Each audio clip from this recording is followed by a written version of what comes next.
Hello ભૂલકાઓ, welcome to Vamja education. આ વિડીયોમાં આપણે જોવાના છીએ ધોરણ 5 વિષય હિન્દીનું એકમ નંબર 13 છે સ્વચ્છતા। તેમનું સ્વાધ્યાયનું સોલ્યુશન એકદમ બેસ્ટ રીતના સરસ રીતના આજે હું તમને શીખવવાનો છું। ચાલુ કરતા પહેલાં જો તમે આ ચેનલને સબસ્ક્રાઇબ નથી કરી તો તમારે સબસ્ક્રાઇબ કરીને બેલ આઇકન દબાવવાનું છે, વિડીયોને લાઇક કરવાનો છે તથા આ વિડીયોને તમારા ફ્રેન્ડ સાથે ચોક્કસથી તમારે શેર કરી દેવાનો છે। ચાલો ફટાફટ આપણે વિડીયોની શરૂઆત કરીએ। જો તમારે લખવાનું હોય તો વિડીયોમાં સાથે સાથે વિડીયોને પોઝ કરી અથવા તો સ્ક્રીનશોટ લઈને લખતું જવાનું છે। ક્વેશ્ચન 1, નિમ્નલિખિત પ્રશ્નો કે ઉત્તર लिखिए। નીચેના પ્રશ્નોના જવાબ આપો। તો એમાં પહેલું, अजय के मोहल्ले में मोहन ने क्या देखा? अजयना मोहल्ला में मोहने शू जोयु? तो कि अजय के मोहल्ले में मोहन ने कूड़ेदान बाहर फेंका हुआ देखा और देखा कि वहाँ मक्खियाँ भिनक रही थी और चारों ओर गंदगी फैली हुई थी। अजय मोहल्ला में जोयु, बराबर। अजय के मोहल्ले में मोहने जोयु, मोहने अजयना मोहल्लामां जोयु के बारे कूड़ो એટલે કે કચરો ફેંકો હતો અને ત્યાં કચરો હતો તેની ઉપર માખીઓ બનબનતી હતી, ગણગણ કરતી હતી। બીજું, मोहल्ले में गंदगी क्यों फैली हुई थी? तो कि लोग कूड़ेदान में डालने के बदले सड़क पर ही डाल देते थे। लोको छे ते कचरो छे ते कचरा पेटीमां नाखवाने बदले गमे त्यां रोड रस्तामां नाखता हता। लोग सफाई की चिंता नहीं करते थे, लोगों से ते सफाई की चिंता करता न हता, इसलिए मोहल्ले में गंदगी फैली हुई थी। एटला माटे मोहल्ला में कचरो फैलायेलो हतो। क्वेश्चन 3, अध्यापक बच्चों को अजय के मोहल्ले में क्यों ले गए? अध्यापक छे ते बच्चों को अजय के मोहल्ले में ले गए क्योंकि अध्यापक मानते थे कि गंदगी बहुत से रोगों की जड़ है। अध्यापक छे एवं मानता हता कि गंदगी छे ते घना बधा रोगों जड़ छे अने इसलिए अजय के मोहल्ले में जो गंदगी फैली हुई थी, अजयना मोहल्ला में जे गंधारी वस्तु हती, गंदगी फैलायेली हती, उससे वे बच्चों के द्वारा साफ करवाना चाहते थे। एटले के बधा छोकराओ साथे मळीने, बधा विद्यार्थीओ साथे मळी अने ते गंदगी साफ करवाना हता। वे लोगों के समझाना चाहते थे कि कूड़ा कूड़ेदान में ही डाले। ए लोगों ने समझावा मांगता हता, समझावा इच्छता हता कि कचरो कचरा पेटी में ज नाखो। नेक्स्ट, चौथुं, हम नगर पालिका की मदद कैसे कर सकते हैं? तो कि हम कूड़ा कूड़ेदान में डालकर और अपने मोहल्ले की सफाई खुद के नगर पालिका की मदद से कर सकते हैं। आपणे कचरो कचरा पेटी में नाखी अने नगरपालिकानी मदद आपणे करी शकीए छीए, गंदगी न फैलावीने। पांचमું, हमें अपना घर और मोहल्ला क्यों साफ रखना चाहिए? आपणे आपणुं घर अने आपणो मोहल्लो एटले के आपणी आजुबाजुनो जे विस्तार छे, घरनी आजुबाजुनो विस्तार, ते शुं काम साफ राखवो जोईए, स्वच्छ राखवो जोईए? तो कि सफाई न करने से गंदगी फैलती है और गंदगी से कहीं रोग फैलते हैं। जो आपणे सफाई नहीं करिए तो त्यां गंदगी फैलाशे, गंदगी हशे तो घणा बधा रोगोनुं कारण छे, तेमनुं जड़ छे। इसलिए रोगों से बचने के लिए हमें अपना घर और मोहल्ला साफ रखना चाहिए। एटला माटे रोगोथी बचवा माटे आपणे आपणुं घर अने आसपासनो विस्तार, घरनी आजुबाजुनो विस्तार आपणे साफ राखवो जोईए। आगळ जोईए, नीचे दिए गए विशेषणों का वाक्यों में प्रयोग कीजिए। उदाहरण तरीके जो विशेषण है वाक्य में प्रयोग करवानुं एक उदाहरण आपेलुं छे, सुंदर। एनु वाक्य बनाव्युं, बाग में सुंदर फूल खिले है। बाग में सुंदर एटले के सरस मजाना फूल उगेला छे। तो जोवो जोईए, अहींया एक आपणने शब्द आपेलो छे अच्छा। हवे अच्छा शब्द आवतुं एक वाक्य बनाववानुं छे। मुझे पढ़ना अच्छा लगता है, मने वांचवुं सारुं लागे छे। बीजू, कोमल, फूल कोमल होते हैं, फूल छे ते कोमल होय छे। लाल, लाल रंग का गुलाब सुंदर लगता है, लाल कलर नो गुलाब खूब सरस लागे छे। सफेद, सफेद रंग शीतलता प्रदान करता है। व्हाइट रंग छे ते व्हाइट रंग ए ठंडक आपे छे, शीतलता प्रदान करता है। हवे जोवो जोईए, क्वेश्चन नंबर 3 अ, अंगों को काम से मिलाए।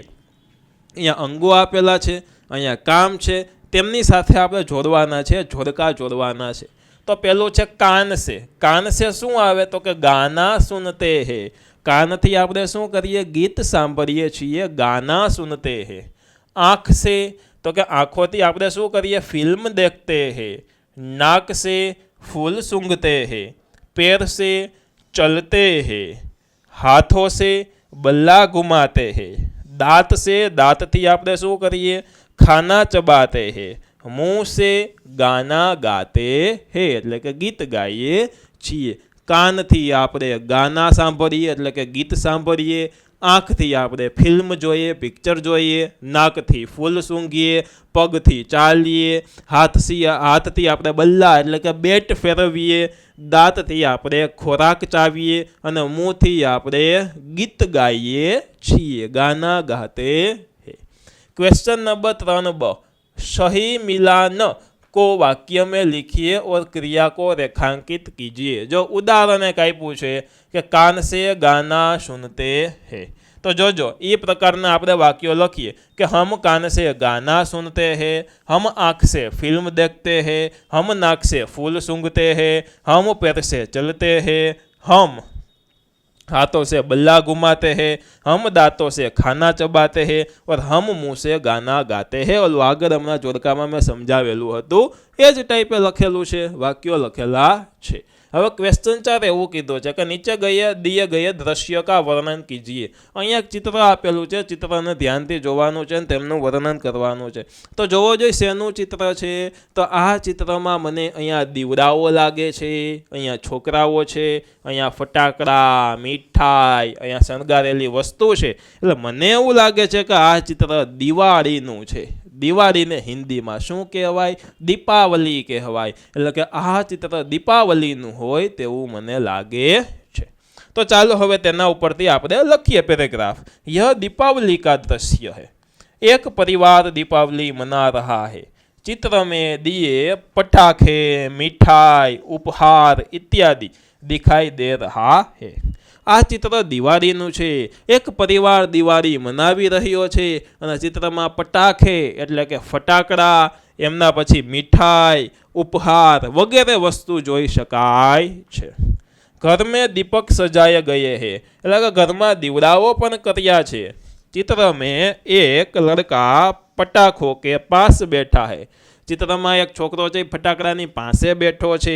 दूसरा लड़का पटाखे से लेकर जा रहा है. एक छोकरो फटाकड़ा लईने जई रह्यो है. दूसरी तरफ एक लड़का मिठाई खा रहा है और लड़की फूलझड़ी जला रही. अँ छोकरी है फूलझड़ी एटले के फूलझर करे छे अने अँ छोकरो है तो मिठाई खाई रह्यो है. एक औरत खिड़की से यह सब देख रही है. एक बेन है, अँ बेन तमे जोई सको छो ते बारी मांथी बधुं ज जोवे छे अने चित्र में सब खुश दिखाई दे रहे हैं और त्योहार का आनंद ले रहे हैं. चित्र में बधा ज खुश लागे छे अने बधा ज तहेवार मनावानो आनंद ले छे. चालो निम्नलिखित विषयों पर चर्चा करके लिखिए. નીચેના જે વિષયો કીધેલા છે એટલે કે આમાં જે આપણને સબ્જેક્ટ કીધા છે, વિષયો કીધા છે તેના ઉપરથી નિબંધ લખવાનો છે. એટલે કે ચર્ચા કરવાની છે, બરાબર. થોડા ઘણા પેરેગ્રાફ લખવાના છે. પહેલું છે મેરા ગાંવ એટલે કે મેરા ગાંવ વિશે આપણે ચર્ચા કરીએ, બરાબર. એના વિશે લખીએ. તો મેરા गांव का नाम मीठापुर है. मेरा गांव छोटा है लेकिन सुंदर है. गांव में करीब 5000 लोग रहते हैं. मारा गामનું નામ મીઠાપુર છે. મારું ગામ નાનકડું છે પરંતુ સરસ છે અને મારા ગામમાં કરીબ 5000 એટલે કે લગભગ 5000 લોકો રહે છે. मेरे गांव में सभी जाति धर्म के लोग मिलजुल कर रहते हैं और मेरे गांव में लोग खेती करते हैं तो कुछ लोग का अपना कारोबार है. मारा गामમાં લોકો છે તે ખેતી કરે છે અથવા તો ઘણા લોકોને પોતાનો કારોબાર છે. कुछ लोग पास के शहर में कमाने के लिए जाते हैं. गांव में एक पाठशाला है. घણા લોકો બાજુના શહેરમાં કમાવા માટે જાય છે. ગામમાં એક પાઠશાલા એટલે કે સ્કૂલ પણ છે जहाँ पर कक्षा 1 से 12 तक पढ़ाई होती है. એટલે કે ત્યાં કક્ષા એટલે કે ધોરણ 1 થી 12 સુધી પઢાઈ થાય છે એટલે કે છોકરાઓ ભણે છે. आगे की पढ़ाई के लिए हमें शहर में जाना पड़ता है। એટલે કે 12મા ધોરણ પછી ભણવા માટે અમારે શહેરમાં જવું પડે છે। गांव में एक सरकारी दवाखाना भी है। ગામમાં એક સરકારી દવાખાનું પણ છે। लोगों की छोटी मोटी बीमारियों का इलाज यहाँ हो जाता है। લોકોની નાની મોટી કઈ બીમારી હોય રોગ હોય તેમનો इलाज ત્યાં થઈ જાય છે। मेरे गांव में लोगों को 24 घंटे पीने का साफ पानी और बिजली मिलती है। मारा गाम में लोगों ने 24 कलाक पीवा माटेनु पानी अने बिजली एटले के वीजળી लाइट मळे छे। गांव में सारी सड़कें पक्की है और 5 गांव और शहरों से जुड़ी हुई है। मारा गाम में बधा ज रोड रस्ता पाका छे के सरस रीतना बनेला छे अने आजूबाजूना गाम साथे सरस रीतना जोड़ायेला छे। आसपास के गांव और शहरों में जाने के लिए गांव से बस मिलती रहती है। आजूबाजूना गाम में जवा माटे गाम मांथी बस पण मळे छे अने मेरे गांव को हम सब मिलकर स्वच्छ रखते हैं। मारा गांव ने अमे बधा ज भेगा मळीने गाम ने साफ राखीए छीए, स्वच्छ राखीए छीए। मेरे गांव में 2 मंदिर है जहाँ सुबह शाम आरती होती है। मारा गाम में 2 मंदिर छे अने त्यां सवारे अने सांजे आरती थाय छे। गांव में देरासर भी है। गांव में एक नदी भी है जो गांव को और सुंदर बनाती है। गाम में एक देरासर छे, एक नदी छे अने नदी जाय सरस रीतना गाम ने सुंदर बनावे छे। लोग नदी किनारे घूमने के लिए जाते हैं। लोको नदी किनारे घूमवा माटे एटले के फरवा माटे जाय छे। चलो आगळ। इस तरह मेरा गांव सुंदर है और प्रकृति की गोद में बसा हुआ है और मुझे अपना गांव बहुत प्यारा है। आज रीतना मारू गाम सुंदर छे, प्रकृति एमां खिलेली छे अने बहु सरस मजानुं गाम मने लागे छे। आ प्रश्न तमारे लखवानो होय तो विडियोने पॉज करी अने एकदम सरस अक्षरे तमे तमारी नोटबुकमां लखी शको छो। साथे साथे तमारे लखतो जवानो विडियोने पॉज करीने। हो चलो बीजो टॉपिक आप्यो छे मेरी दिनचर्या। मेरी दिनचर्यानो अर्थ शुं थाय तो के मारू आखा दिवसनुं जे रूटीन छे ते सवारे आटला वागे उठું છું, ઉઠીને પછી આ કરો છો, ત્યાંથી લઈ અને સાંજે સુવા સુધી તમે જે કરો છો તે દિનચर्या। मैं रोज सुबह जल्दी उठती हूँ। सुबह दांत साफ करके गांव के नदी किनारे सैर के लिए जाती हूँ। सैर करवा माटे चालवा माटे जाऊँ छूँ। सुबह सुबह सैर करने से सेहत अच्छी रहती है। सवारे सवारे चालवाथी सेहत अच्छी रहे छे। सैर से वापस आने के बाद मैं स्नान करने के लिए पढ़ाई करती हूँ। 11 बजे मैं अपना भोजन करती हूँ और भोजन करने के बाद मैं अपनी पाठशाला जाने के लिए तैयार हो जाती हूँ। 12 बजे मैं पाठशाला जाती हूँ। जो तमे जेन्ट्स होय तो जाता हूँ लखी नाखवानुं, लेडीज होय एटले के छोकरी होय तो जाती हूँ एना में छोकरीने ध्यानमां राखीने लखेलो छे।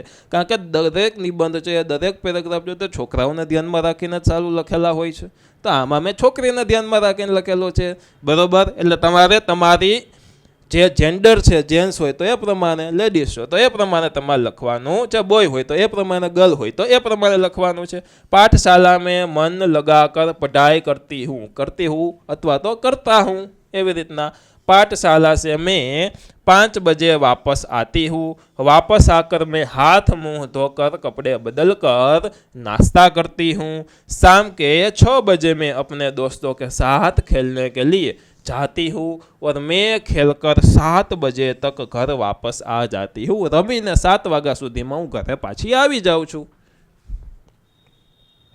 वापस आकर मैं पाठशाला का गृह कार्य करती हूँ। गृह कार्य एटले के होमवर्क, लेसन करती हूँ और मैं शाम का खाना बनाने में मेरी माँ की मदद करती हूँ। सांजનું भोजन बनाववामां हूँ मारा मम्मीनी मदद करूँ छूं। 8:30 बजे हम घर के सारे सदस्य साथ में खाना खाते हैं। 8:30 वागे अमे घरना बधा ज सदस्यो भेगा मळीने खाना खाई छीए, खोराक खाईए छीए। खाना खाने के बाद मैं काम में अपनी माँ की मदद करती हूँ. जमी અને હું મારા મમ્મીની મદદ કામ કરવામાં કરું છું. અને 10 बजे तक मैं टीवी देखती हूँ. फिर मैं थोड़ी देर पढ़ाई करती हूँ. 10 વાગ્યા સુધી હું ટીવી જોઉં છું અને થોડીક કલાક હું વાંચું છું. और 10:30 बजे तक सोने के लिए अपने कमरे में जाती हूँ. सोने से पूर्व में भगवान का स्मरण करती हूँ और 11 बजे तक सो जाती हूँ. સુવાની પહેલાં હું ભગવાનનું ભજન કરું અને લગભગ 11 વાગ્યાની આજુબાજુ હું સૂઈ જાઉં છું. इस तरह मैं पूरा दिन व्यस्त रहती हूँ. छठो क्वेश्चन जो अपने आसपास के लोगों को स्वच्छता के प्रति जागरूक करने के लिए अपने साथियों के साथ मिलकर पोस्टर बनाए. તમારા મિત્રોની સાથે મળીને પોસ્ટર બનાવવાનું છે और सार्वजनिक स्थानों पर लगाए. और सार्वजनिक એટલે કે કોમન જગ્યાએ હોય ત્યાં તમારે તે પોસ્ટર લગાડવાના છે અમુક સુવિચાર લખીને. અને આ પ્રવૃત્તિ તમારે તમારી જાતે તમારા ફ્રેન્ડ્સની સાથે મળીને કરવાની છે. ચાલો क्वेश्चन 7 पता कीजिए और लिखिए. स्वस्थ रहने के लिए हमें क्या करना चाहिए और क्या नहीं. स्वस्थ રહેવા માટે, સાજું નેરું રહેવા માટે, તંદુરસ્ત રહેવા માટે આપણે શું કરવું જોઈએ અને શું ન કરવું જોઈએ. તો જુઓ જે સ્વસ્થ રહેને કે લીએ હમે યહ કરના ચાહીએ. પહેલાં જે કરવું જોઈએ એ લખેલું છે કે હમે સુબહ જલ્દી ઉઠના ચાહીએ. એટલે કે આપણે સવારે જલ્દી ઉઠવું જોઈએ. હમે સુબહ શેર કરને જાના ચાહીએ. એટલે કે સવારે ચાલવા માટે જવું જોઈએ. नियमित व्यायाम भी करना चाहिए. योग्य रीतना नियमित कसरत करवी જોઈએ. हमें अपने दांत नियमित साफ करना चाहिए. આપણે આપણા દાંત વ્યવસ્થિત રીતના રોજે રોજ સાફ કરવા જોઈએ. हमें शौच क्रिया के बाद हाथ अच्छे से साफ करना चाहिए. લેટ્રિન જઈ અને હાથ વ્યવસ્થિત રીતના સાબુથી ઘસીને ધોવા જોઈએ. हमें नियमित स्नान करना चाहिए. रोज नियमित नहाવું જોઈએ. અને कुछ भी खाने से पहले हमें अच्छे से हाथ धोने चाहिए. काई पण खोराक खाव ए पहला हाथ साबुने व्यवस्थित धोई लेवाना छे. हमें रात में जल्दी सो जाना चाहिए और आवश्यक नींद लेनी चाहिए. राते जल्दी थी सूई जावानुं अने नींद ने पूरी लेवानी, पूरी नींद करवानी, नींदर करवानी. कुछ भी खाने के बाद हमें कुल्ला आवश्यक करना चाहिए. कुल्ला एटले के कोगड़ो, खखरावीने कोगड़ो करवो जोईए. कांई पण खाईने एटले दांतमां जे कांई वस्तु ચોટેલી હોય તે આપણે સાફ થઈ જાય. અને हमें अपना घर मोहल्ला साफ रखना चाहिए. આપણું ઘર અને આસપાસનો વિસ્તાર, આપણી શેરી, આપણી ગલી આપણે ચોખ્ખી રાખવી જોઈએ. ચાલો સ્વસ્થ रहने के लिए हमें यह नहीं करना चाहिए. ઓલું શું કરવું જોઈતું હતું એ હતું. શું ન કરવું જોઈએ એ છે हमें सुबह देर तक नहीं सोना चाहिए. सवारे मोड़े सुधी ना सोवू જોઈએ. हमें सैर या व्यायाम करने में कभी भी आलस्य नहीं करनी चाहिए. कोई दिवस आलस करवी જોઈએ नहीं. हमें ब्रश या स्नान नियमित रूप से करना चाहिए. नियमित रूप से આપણે ब्रश अथवा तो स्नान करવું જોઈએ. हमें अपने हाथों की स्वच्छता के प्रति बेदरकार नहीं रहना चाहिए. हमें रात में देर तक नहीं जागना चाहिए. रात मोड़े સુધી જાગવું ન જોઈએ. हमें हमारे घर मोहल्ले का कूड़ा कूड़ेदान में ही फेंकना चाहिए. घर અને મોહલ્લાનું કૂડું હોય એટલે કે કચરો હોય તો કચરા પેટીમાં જ નાખવો જોઈએ. हमें इधर उधर थूकना नहीं चाहिए. જ્યાં ત્યાં આપણે થૂકવું જોઈએ નહીં. આટલી વસ્તુ ન કરવી જોઈએ. આની સાથે સાથે મિત્રો આ એકમના સ્વાધ્યાયના ક્વેશ્ચન આન્સર સરસ રીતના પૂરા થઈ જાય છે. આશા રાખું છું કે તમને ગમ્યા છે. જો ગમ્યા છે તો ચોક્કસથી તમારા વિડીયોને લાઇક કરી દેવાનો છે અને તમારા ફ્રેન્ડ સાથે વિડીયોને શેર કરી દેવાનો છે. ચેનલને હજુ સુધી તમે સબસ્ક્રાઈબ નથી કરી તો સબસ્ક્રાઈબ કરીને બેલ આઇકન પણ દબાવી દેવાનું છે. આશા રાખું છું કે તમે સાથે સાથે એકદમ સરસ રીતના લખ્યું હશે. પણ કાંઈ પણ વસ્તુ લખવાની બાકી હોય તો વિડીયોને આગળ પાછળ કરીને તમે લખી શકો છો. અથવા તો આમની પીડીએફ ફાઇલ વામજા એજ્યુકેશન નામની ટેલિગ્રામમાં ચેનલ છે તેમની અંદર હું મૂકી દઈશ. તમારે ડિસ્ક્રિપ્શનમાં લિંક આપી છે. અથવા તો ટેલિગ્રામમાં જઈને વામજા એજ્યુકેશન સર્ચ કરશો તો ત્યાં બતાવશે. તેમાં તમારે જોઈન થઈ જવાનું છે. તો તેમની અંદર ટૂંક સમયમાં મૂકવામાં આવશે આમની પીડીએફ ફાઇલ. ઘણા વિદ્યાર્થીઓ કહે છે કે સર તમારા વિડીયો ખૂબ સારા હોય છે, અમને ખૂબ ગમે છે, તે બદલ તમારો આભાર. પણ તમે અમને વોટ્સઅપમાં વિડીયો મોકલો ને. તો વોટ્સઅપમાં વિડીયો આપણે મોકલવાની સુવિધા ચાલુ કરી છે. એના માટે ડિસ્ક્રિપ્શનમાં એક વોટ્સઅપ ચેનલની લિંક છે. તેના ઉપર ક્લિક કરીને વોટ્સઅપમાં તમારે ફોલો બટન દબાવી દેવાનું. તેમાં આપણા વિડીયો રેગ્યુલર તમને જોવા મળશે. બરાબર, દરેક ધોરણના વિડીયો તેમાં આવશે. તથા તમારા ધોરણનો કોર્સ ખરીદવા માટે પ્લે સ્ટોરમાંથી વામજા એજ્યુકેશન એપ્લિકેશન ડાઉનલોડ કરો, જેમની લિંક પણ ડિસ્ક્રિપ્શનમાં આપેલી છે. મળીએ છીએ સરસ મજાના બીજા નવા વિડીયો સાથે. ત્યાં સુધી ભણતા રહ્યો, ગણતા રહ્યો, પ્રેમ કરતા રહ્યો. ધન્યવાદ.